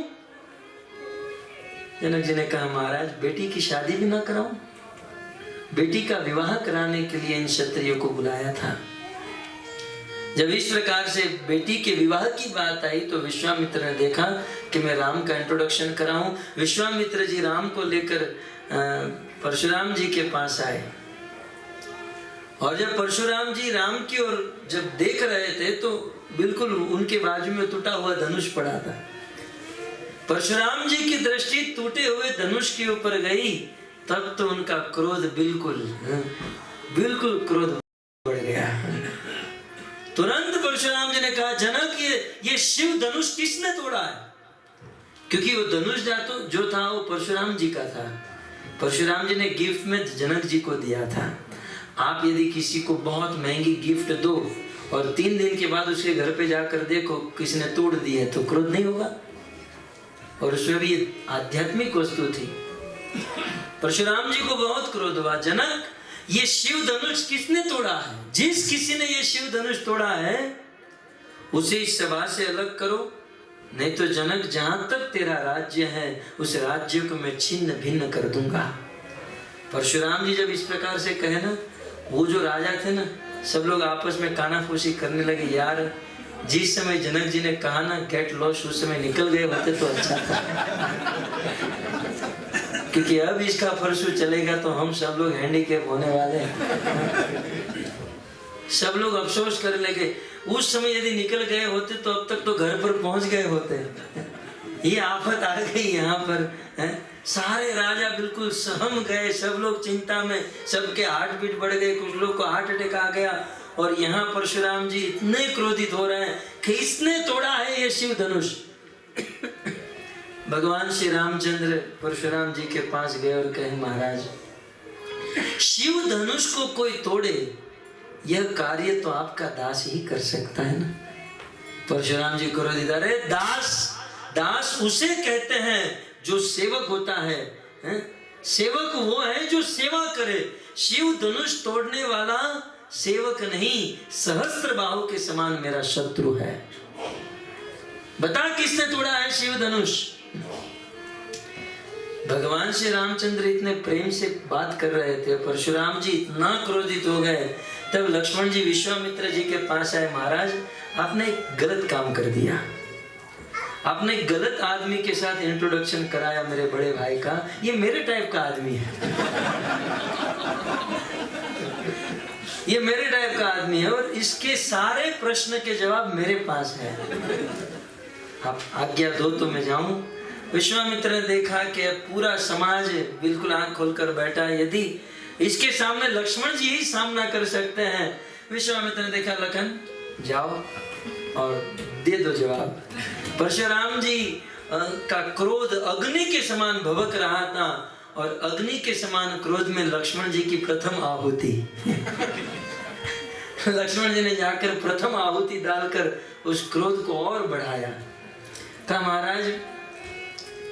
महाराज बचपन में जब खेलते खेलते हमने बहुत सारी धनुरियां तोड़ दी। बचपन में जब हम खेलते थे ना, बहुत सारे धनुष तोड़ दिए। उस समय तो किसी ने रोका टोका नहीं, और आज एक धनुष टूट गया तो आप इतने क्रोधित क्यों हो रहे हो? परशुराम जी क्रोधित, मूर्ख बालक, तो ये शिव धनुष को बच्चों की धनुरिया समझता है? ये शिव धनुष कोई साधारण धनुष नहीं, ये महान धनुष है। ये बहुत विशाल, ये बहुत महिमामयी महान धनुष है। लक्ष्मण जी ने कहा, लो महाराज, आपके प्रश्न का जवाब आपके पास ही, आप हमको क्यों पूछ रहे हैं? आप यही जानना चाहते हो ना, ये धनुष किसने तोड़ा? तो महाराज, अभी अभी आपने कहा कि ये धनुष महान है, ये धनुष महान है, तो समझ लो ना, जो महान होगा उसी ने तोड़ा होगा। बस, इस धनुष को तोड़ने वाला महान नहीं, इस धनुष को तोड़ने वाला कायर है। किसने तोड़ा है इस धनुष को? लक्ष्मण जी कहते हैं, महाराज, मैं तो ये समझ नहीं पा रहा हूं कि आप तो साधु सन्यासी हो, सन्यासियों को विरक्ति शोभा देती है, आपकी इस धनुष में इतनी आसक्ति क्यों है? इस धनुष में इतनी ममता क्यों है? अब परशुराम जी को आसक्त कह देना, ये तो मौत को निमंत्रण देने के बराबर था। बोले, महाराज, आप इतने आसक्त हो, एक सब खिलौनों में इतने आसक्त हो, साधु बनकर बस। लगता है तू अपनी माँ को निपुति बनाना चाहता है, तू अपनी पत्नी को विधवा बनाना चाहता है। तू जानता नहीं मैं कौन हूं? जनक, बता इसे मैं कौन हूं? लक्ष्मण जी ने कहा, बताने की जरूरत नहीं, हम सब लोग जानते हैं। आपके बारे में कौन नहीं जानता है? आप वही हो ना? अपनी माँ का गला कैसे काटना चाहिए यदि किसी को ट्यूशन लेना हो तो आपके पास आए। आप वही हो ना जो अपनी माँ का गला काटा था, और अपने भाइयों का गला कैसे काटना ये जानना हो तो कहीं आपके पास। आप वही हो ना, भाइयों का गला काटा था। बस, पूर्ण क्रोधित परशुराम जी, और परशु दिखाकर कहने लगे कि मार डालूंगा मैं तुम्हें। लक्ष्मण जी कहते हैं, युद्ध करने का इतना शौक है महाराज आपको? सच कहूं तो मैं आपके परशु के सामने नहीं देख रहा हूं, मैं आपके त्रिपुंड और जनोई के सामने देख रहा हूं, क्योंकि हमारे रघुकुल में कभी भी किसी गाय, बालक, स्त्री और ब्राह्मण के ऊपर हाथ नहीं उठाया जाता है। यदि आपको युद्ध करने का इतना ही शौक है तो पहुंच दो आपके त्रिपुंड को और तोड़ दो जनोई के धागे को, और आओ रणभूमि में मेरे साथ युद्ध करो। आपको भी पता चले सुमित्रा के दूध में कितनी ताकत है? कितनी ताकत है। बस परशुराम जी जब इस प्रकार से क्रोधित, भगवान रामचंद्र ने सोचा कि ये दोनों कुछ करना बैठे। लक्ष्मण जी को पीछे किया, राम आगे हुए, और राम ने सॉफ्ट भाषा में कहा, महाराज ये बालक है, बालक की बात का बुरा मत लगाइए, इसके मुख में दूध है। दूध माने बालक, इसके मुख में दूध है। ये तेरे भाई के मुख में विष है, दूध नहीं है। और देख, और मैं तो अब तक समझ नहीं पा रहा हूं कि तू इतना सीधा साधा भोला भाला, कहां तू और कहां तेरा भाई। देख, अभी भी देख मेरे सामने कैसे देख रहा है। और मैं अभी भी कहता हूं, मुझे क्रोध मत दिलाओ, यदि मुझे क्रोध आ गया तो आप समझ नहीं पाओगे। लक्ष्मण जी ने विश्वामित्र को कहा, महाराज इसके प्रश्न का जवाब देकर आऊं। विश्वामित्र भी बड़ा आनंद ले रहे थे, बोला जाओ लक्ष्मण। लक्ष्मण जी फिर से आगे आए, कहा, महाराज अभी तक आपको क्रोध नहीं आया? अच्छा महाराज, बस मेरा तो एक ही प्रश्न है, जब क्रोध नहीं आया तो आप इतने लाल पीले हो गए, क्रोध आता होगा तो आप तो जलकर राख ही हो जाते होंगे ना।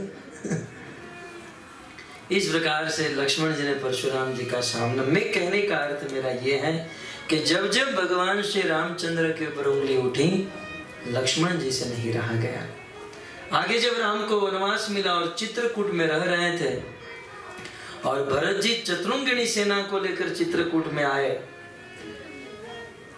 तब किसी ने भगवान श्री रामचंद्र को कहा कि भरत, आपका भाई चतुरंगिणी सेना को लेकर आपके पास आ रहा है। इस प्रकार से जब भगवान श्री रामचंद्र ने सुना तो भगवान सोचने लगे कि भरत आ रहा है, अकेला नहीं, पूरी सेना को लेकर, आखिर भरत क्यों आ रहा होगा। भगवान रामचंद्र अपने मन में संकल्प विकल्प करने लगे, सोचने लगे। भगवान के चेहरे के बदलते भाव को देखकर लक्ष्मण जी आए और कहने लगे, प्रभु आप सबको सोचने की जरूरत नहीं है, वो भरत क्यों आ रहा है ये मैं जानता हूं। भरत यह सोचकर आ रहा होगा कि आप अभी चित्रकूट में होंगे, अकेले होंगे और मैं पूरी सेना को लेकर जाऊंगा और आपको मार डालूंगा और एक छत्र राज्य भोगूंगा। लेकिन भरत जब अयोध्या से निकला तब उसको किसी ने बताया नहीं होगा कि राम के साथ लक्ष्मण भी है। प्रभु आज आप कुछ मत बोलिएगा, आप बार बार कहते हो कि भरत अच्छा है, अच्छा है। भरत अच्छा था लेकिन आज भरत अच्छा नहीं है, क्योंकि विष की लता पर कभी भी अमृत के फूल नहीं आ सकते हैं। आखिर तो कैकेयी का पुत्र है ना। और प्रभु मिट्टी पांव में होती है, लेकिन जब वो उड़ती है ना तो पूरे चेहरे को खराब कर देती है। प्रभु आज आप मुझे मत रोकिएगा, क्योंकि जब ऋतु ये बदलती है और आपको और मेरी माता सीता को भोजन के लिए कुछ नहीं मिलता है, तब मेरे हृदय के टुकड़े टुकड़े हो जाते हैं। आखिर हमने क्या गलती की है। और आज आप कुछ मत बोलिएगा, आज तक आप मुझे रोकते रहे, आज मैं नहीं रुकने वाला। आज मैं भरत को रणभूमि में पछाड़ दूंगा।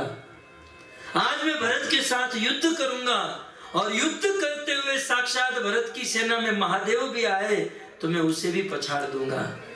आज राम सेवक यश लेहूं, भरत ही समरन पछावन देहूं। आज मैं दिखा दूंगा कि मैं आपका दास हूं, सेवक हूं। लक्ष्मण जी भरत को मारने के लिए तैयार हो गए। इन सब प्रसंगों से मैं आपको यही दिखाना चाहता था कि लक्ष्मण जी का राम के साथ अत्यंत प्रेम था और राम के ऊपर जब जब उंगली उठी लक्ष्मण जी को क्रोधित, और जब वे उनका इलाज करने जाते थे तो राम उसे रोक देते थे। इसलिए आज लक्ष्मण जी राम को कह रहे हैं कि प्रभु मैंने जीवन भर तक आपकी सेवा की और आपसे कुछ नहीं मांगा, आपसे इतना ही मांगना चाहता हूं कि अगली लीला में आप मुझे बड़ा भाई बनाइए और आप छोटा रहिए, और फिर मैं देखूंगा कि दुनिया की कौन ताकत आपको परेशान कर पाएगी। भगवान ने तथास्तु कह दिया। इसलिए कृष्ण लीला में बलराम जी के रूप में आए, लेकिन फिर भी तत्व से क्योंकि छोटे हैं इसलिए अनंत शेष बनकर, छाता बनकर वसुदेव और कृष्ण के पीछे चल रहे हैं। तो वसुदेव जी कृष्ण को लेकर जा रहे हैं मथुरा की गलियों में, और जाते चलते चलते चलते मथुरा से गोकुल जाने के लिए यमुना पार करनी थी। तो जब यमुना के तट पर पहुंचे वसुदेव जी ने देखा कि यमुना में बाढ़ आ गई। यमुना का जल समुद्र की तरह आकाश को छूने लगा, उछलने लगा। किसी ने पूछा यमुना में बाढ़ क्यों आई, आज यमुना पागल क्यों हो गई। भक्तों, यमुना ने सोचा कि जिस भगवान को प्राप्त करने के लिए बड़े बड़े ध्यानी ध्यान करते हैं, जिसके चरण तक का ध्यान अपने मन में नहीं कर पाते हैं, बड़े बड़े जोगी जतन करते हैं लेकिन जिस कृष्ण को प्राप्त नहीं कर सकते हैं, तपस्वी तपस्या करके भी जिस भगवान को नहीं मिल पाते, आज वही अखिल ब्रह्मांड नायक भगवान कृष्ण चलकर मेरी ओर आ रहे हैं। आज तो मैं धन्याति धन्य बन गई। ये सोचकर आज यमुना पागल हो गई। वसुदेव जी कृष्ण को लेकर यमुना में प्रवेश किए, बहुत बड़े आशावादी थे। जैसे ही वसुदेव जी अंदर पहुंचे, यमुना में चलने लगे, यमुना का जल और बढ़ने लगा। लेकिन जैसे ही भगवान कृष्ण का चरण यमुना के जल से स्पर्श हुआ, यमुना शांत हो गई और शांति नहीं 2 भाग में बढ़ गई, मानो यमुना ने हाईवे बनाकर दे दिया वसुदेव जी को चलने के लिए। किसी संत ने बहुत सुंदर कहा कि यमुना ने इस प्रकार से रास्ता क्यों दे दिया। यमुना ने मन में सोचा कि आगे चलकर मुझे कृष्ण के साथ विवाह करना है। जानते ना, यमुना जो है कृष्ण की पटरानी है, तो आगे चलकर कृष्ण के साथ विवाह करना है, और जब विवाह करना होगा तब कृष्ण के माता पिता अपने बेटे की बात लेकर हमारे घर पर आएंगे, तो वसुदेव जी देखेंगे तो वही यमुना है, जब मैं पार करने गया तो पागल, ये तो पागल है, इसके साथ बेटे का विवाह नहीं कराना है। तो अपने ससुर जी को देखकर यमुना शांत हो गई कि आगे चलकर इसके साथ मेरा विवाह हो। तो यमुना शांत हुई, वसुदेव जी यमुना पार करके गए, और गए वक्त तो सीधे नंद बाबा के घर पर। और उस समय नंद बाबा के घर पर यशोदा के गर्भ से एक कन्या का, एक बालक और एक कन्या, 2 जुड़वे संतान का जन्म हुआ था। यद्यपि भागवत में यह बात अलक्षित रूप से लिखी गई है, परंतु कवि कर्णपुर ने आनंद वृंदावन चंपू और श्री जीव गोस्वामी ने गोपाल चंपू में इसको प्रकट रूप से विस्तार से वर्णन किया है कि जब वसुदेव जी नंद बाबा के घर पर गए तो सब लोग सोए हुए थे, और यशोदा के गर्भ से 2 जुड़वा संतान का जन्म हुआ, एक कन्या और एक बालक। और जो बालक था वो साक्षात बजेंद्र नंदन श्याम सुंदर कृष्ण थे। और वसुदेव जी जब गए तो उस बालक को नहीं देख पाए, उस कन्या को ही देख पाए। अपने बालक को वहां छोड़ दिए और उस कन्या को लेकर वसुदेव जी चले गए। और यहाँ पर जो 2 बालक थे ना, वो दोनों बालक जुड़ गए और दोनों मिलकर एक बालक बन गए। उनमें से एक है बजेंद्र नंदन श्याम सुंदर, जो गोलोक धाम से सर्वोपरि सर्व अवतारी जो कृष्ण है वो है, और उसी के अंदर जो मथुरा से आए हुए विष्णु तत्व है। तो कृष्ण तत्व विष्णु तत्व दोनों जुड़ गए हैं, क्योंकि युगावतार का भी समय हुआ था और भगवान के आने का भी समय हुआ था, इसलिए दोनों एक साथ जुड़ गए। इस सिद्धांत को साबित करते हुए चैतन्य चरितामृत में और अन्य ग्रंथों में बहुत सुंदर प्रमाण दिया गया है। ये दोनों कृष्ण एक साथ। चैतन्य चरितामृत में कविराज लिखते हैं कि भगवान श्री कृष्ण मात्र प्रेम करना जानते हैं। आज तक कृष्ण कभी किसी को नहीं मारे, यहां तक कि कृष्ण किसी को थप्पड़ भी नहीं मारे। कृष्ण केवल प्रेम करना जानते हैं। तो प्रश्न हो सकता है, पूतना को किसने मारा? अगासुर, बकासुर, तृणावर्त, किसने मारा इन सबको? तब तो इसका उत्तर यह है कि ये जो दोनों है ना, बजेंद्र नंदन श्याम सुंदर कृष्ण, तो केवल प्रेम करना जानते हैं, तो प्रेम ही जानते हैं। लेकिन उसमें जो विष्णु तत्व है ना, उस विष्णु तत्व ने ये सब असुरों को मारा। कृष्ण कभी नहीं मारते। दूसरा अक्रूर जी जब कंस के कहने पर कृष्ण बलराम को लेने के लिए आए गोकुल में, और गोकुल से जब मथुरा जा रहे थे तो उनको गायत्री करनी थी, तो यमुना में स्नान करने गए। जब स्नान करने गए तो कृष्ण बलराम ने कहा हम भी आएंगे। तो अक्रूर जी के साथ कृष्ण भी स्नान कर रहे थे। अक्रूर जी ने कहा मैं बाहर जाकर गायत्री संध्या करता हूँ। तो अक्रूर जी कृष्ण को यमुना में छोड़कर आए, और यमुना से जब बाहर निकल कर देखे तो कृष्ण रथ पर थे। सोचा कि मैं, कृष्ण तो यमुना के अंदर थे, रथ पर कैसे? अक्रूर जी ने यमुना में जाकर फिर से देखा तो यमुना में थे, बाहर देखा तो रथ पर भी थे, यमुना में भी थे, रथ पर भी थे।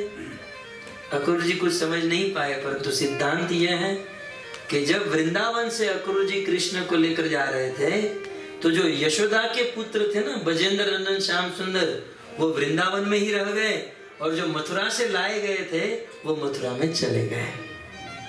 और एक प्रमाण शास्त्र में कहा गया, वृंदावनम परित्यज्यम पादमेकम न गच्छति। वृंदावन को छोड़कर भगवान एक कदम भी बाहर नहीं जाते हैं। यदि ये सिद्धांत है तो फिर अक्रूर जी तो कृष्ण को लेकर चले गए, तब ये श्लोक गलत हो जाएगा। तो ये श्लोक सत्य है। क्यों? क्योंकि विष्णु तत्व चले गए, कृष्ण तो साक्षात वृंदावन में थे, अप्रकट रूप से लेकिन थे। तो इन सब प्रमाणों से ये प्रसंग साबित होता है। समझ गए आप लोग? ठीक है, एक बार महामंत्र बोल दीजिए, हरे कृष्णा कृष्णा कृष्णा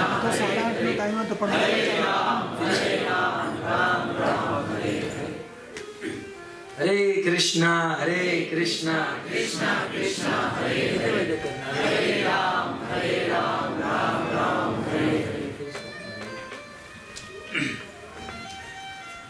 तो इस प्रकार वसुदेव जी अपने पुत्र को यहाँ पर छोड़े और स्वयं मथुरा में आ गए। वसुदेव जी मथुरा में आए और आकर उस कन्या को लेकर आए, और जैसे ही कारागार में आए तो कारागार के दरवाजे बंद हो गए, ताले बंद हो गए, और वसुदेव जी के हाथ में जो बेड़िया थी वो बेड़िए के द्वारा वसुदेव जी बंध गए। शास्त्र में सिद्धांत दिया गया कि जब तक भगवान श्री कृष्ण हमारे पास होंगे तब तक सारे बंधन खुल जाएंगे, मुक्ति के दरवाजे भी खुल जाएंगे। कृष्ण हमारे साथ हैं तो सारे बंधन टूट जाएंगे, माया के बंधन टूट जाएंगे और मुक्ति के द्वार खुल जाएंगे। और जैसे ही कृष्ण को हम छोड़ेंगे तो माया हाथ में आ जाएगी। कृष्ण को छोड़ा तो हम माया में ही हैं। ऐसा नहीं कि माया को पकड़ा है, जहां कृष्ण है वहां माया नहीं है, और कृष्ण को जैसे ही छोड़ा तो हम माया में आविष्ट हैं। तो जैसे ही वसुदेव जी ने उस कन्या को, माया को पकड़ा तो सारे बंधन बंध गए। वैसे ही जैसे ही हम कृष्ण को छोड़ देंगे और माया को पकड़ेंगे तो सारे बंधनों में बंध जाएंगे और मुक्ति के द्वार भी बंद हो जाएंगे। इसलिए वक्तु सिद्धांत है कि हमें कृष्ण को पकड़ कर रखना चाहिए। कृष्ण को पकड़ने का अर्थ है कृष्ण के नाम को पकड़ कर रखना चाहिए। हमारा बहुत बड़ा सौभाग्य है कि श्रील प्रभुपाद ने हमें यह दिव्य भगवान का नाम प्रदान किया, जिससे आज हम लोग इस प्रोसेस में लग चुके हैं कि आज नहीं तो कल हम शुद्ध हो जाएं और भगवान के धाम को प्राप्त कर सके। भक्तों, ये शुद्ध ग्रंथ, ये शुद्ध कथा, वैसे ये कथाएं तो बहुत जगह पर होती हैं, आप चैनल में देखोगे तो सब जगह पर, लेकिन हमारे इस्कॉन में जो कथा होती है एक अद्वितीय है। चैतन्य महाप्रभु के सिद्धांत के अनुसार भागवत के श्लोकों को पढ़ा जाता है, बताया जाता है और जीवन में उतारा जाता है। श्री प्रभुपाद जी ने एक बहुत सुंदर हम सबको राह बताई जिस पर हम चल सकते हैं। भक्तों, प्रभुपाद जी की असीम महिमा है। मैं पिछले कई दिनों से घूम रहा हूँ। ऑस्ट्रेलिया में कथा हुई, सिंगापुर, मलेशिया, फिर यहाँ थंडर बे में, टोरंटो में। तो जैसे ही मैं उतरता हूँ फ्लाइट से तो कई सारे भक्त रिसीव करने आते हैं, रहना, प्रसाद, सब कुछ। मैं सोचता हूँ शिल प्रभुपाद जब यहाँ पर आए कितना परिश्रम, कितना कष्ट था प्रभुपाद को। हम तो इतनी फैसिलिटी हैं फिर भी ठीक से नहीं कर पाते हैं। उस संत के विषय में जब सोचते हैं तो वास्तव में हृदय गदगद हो जाता है। 70 साल की आयु में, 70 साल की आयु में आज का बूढ़ा या तो हॉस्पिटलाइज होता है या तो घर पे बिस्तर पर लेटा हुआ होता है। लेकिन प्रभुपाद उस समय वृंदावन में थे। 12 वर्ष तक प्रभुपाद की तपस्या तो देखें। 12 वर्ष तक वृंदावन में राधा दामोदर मंदिर में, आज आप जाते हो ना, प्रभुपाद की छोटी सी कुटिया, छोटा सा कमरा। आज तो हमारे घर पर ऐसा बाथरूम भी नहीं है, बाथरूम भी हमारा बहुत बड़ा होता है। उस छोटी सी कुटिया में प्रभुपाद बैठकर गीता और भागवत का अनुवाद करते थे। छोटी सी खिड़की थी जहाँ से रूप गोस्वामी की समाधि और भजन कुटीर का दर्शन करके प्रभुपाद जी गीता और भागवत लिखते थे, मानो एक टाइम बम बना रहे थे। किसको पता था कि इतनी छोटी सी कुटिया में किया जाने वाला कार्य एक दिन इतना व्यापक दृष्टि से फैलेगा, दुनिया के कोने कोने पर ये मोमेंट जाएगा, किसको पता था। प्रभुपाद की संस्था में आज का 2 दिन से भी जो ब्रह्मचारी आए ना, उसके पास भी उस कुटिया से बड़ा कमरा होता है। लेकिन इस संस्था के फाउंडर आचार्य श्रील प्रभुपाद उस छोटी सी कुटिया में बैठकर गीता और भागवत का बड़ी मेहनत से, बड़े परिश्रम से इसका अनुवाद किए। और फिर भारत से अमेरिका आए। पैसे नहीं थे, 40 रुपये थे। सुमति मुरारजी को बहुत प्रार्थना की, तब जाकर मालवाहक जहाज में जलदूता में प्रभुपाद को एंट्री मिली और उसमें भी हार्ट अटैक आए। अमेरिका पहुंचे, बोस्टन बंदरगाह पर उतरे। प्रभुपाद को यह पता नहीं था। आज मैं देखता हूँ ना, यहाँ उतरते तो baggage claim, right arrow, left, तो सब कुछ पता है। प्रभुपाद ऐसा वर्णन है कि जब उस मालवाहक जहाज से उतरे ना, उसे यह भी नहीं पता था राइट जाना है लेफ्ट जाना है। कोई राह नहीं थी प्रभुपाद के पास। एक बगीचे में जाकर एक पेड़ के नीचे बैठकर प्रभुपाद अपनी एक करताल लेकर महामंत्र गाने लगे। भक्तों, हृदय शुद्ध था ना, हृदय पवित्र था, पवित्र भावना थी। प्रभुपाद महामंत्र, पवित्र स्वर से महामंत्र आज भी हम सुनते हैं ना, जैसे सिंह गर्जना कर रहा हो, हरे कृष्णा हरे कृष्णा। एक अद्भुत वाइब्रेशन है। उस समय प्रभुपाद गा रहे थे, उन लोगों को कुछ पता नहीं चल रहा था। कुछ लोग तो सोचते ये बूढ़ा पागल हो गया है, ये क्या गा रहा है। लेकिन इतनी पवित्र ध्वनि थी भक्तों, इतना पवित्र आवाज था। प्रभुपाद जी उसे गाते गए। 2400 घंटा नशे में चूर, LSD लेते थे, शराब पीते थे, मांस खाते थे। 2400 घंटा नशे में चूर। लोग वहां पर झूमते झूमते आते थे, जाते थे। लेकिन 2400 घंटा नशे में झूमने वाले लोगों को श्रील प्रभुपाद ने महामंत्र के नशे में झुमा दिया। महामंत्र प्रभुपाद ने एक बहुत बड़ी क्रांति कर दी भक्तों।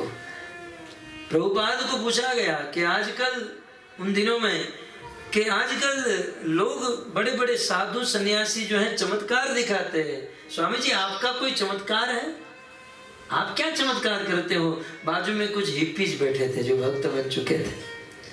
प्रभुपाद ने कहा ये चमत्कार है, ये जो हिप्पी थे ना आज हैप्पी बन गए हैं। ये हिप्पी हैप्पी बन गए, इससे बड़ा चमत्कार क्या हो सकता है। भक्तों, गुरु महाराज कहते हैं, इतिहास में अलेक्जेंडर का नाम हमने सुना था, सिकंदर, और ऐसा सुना था कि पूरी दुनिया जीतने के लिए निकला, परंतु सिकंदर पूरी दुनिया को जीता इसके प्रमाण कहीं नहीं पाए जाते हैं। ऐसी कोई जगह नहीं है कि सिकंदर का झंडा है और सिकंदर ने इस स्थान को जीत लिया, परंतु वास्तविक सिकंदर तो प्रभुपाद है। दुनिया में आप कहीं भी जाए, इस्कॉन रूपी प्रभुपाद का झंडा पूरी दुनिया में लहरा रहा है। वास्तविक दिग्विजय यदि किसी ने किया, वास्तविक दिग्विजय दुनिया को यदि किसी ने जीता तो श्री प्रभुपाद। आज कहीं भी छोटे बड़े देश में आप कहीं भी जाइए तो श्री प्रभुपाद के इस भक्ति का झंडा, इस्कॉन का झंडा लहरा रहा है। भक्तों, अंत में इतना ही कहता हूं कि एक संत, एक आचार्य सफल है, सफल कब माने जाएंगे? आज तक हमने देखा है कि जिस आचार्यों ने किसी संस्था का निर्माण किया, किसी भी संस्था का निर्माण किया, तो वह आचार्य जब तक जीवित हैं तब तक वह संस्था फलती है, फूलती है।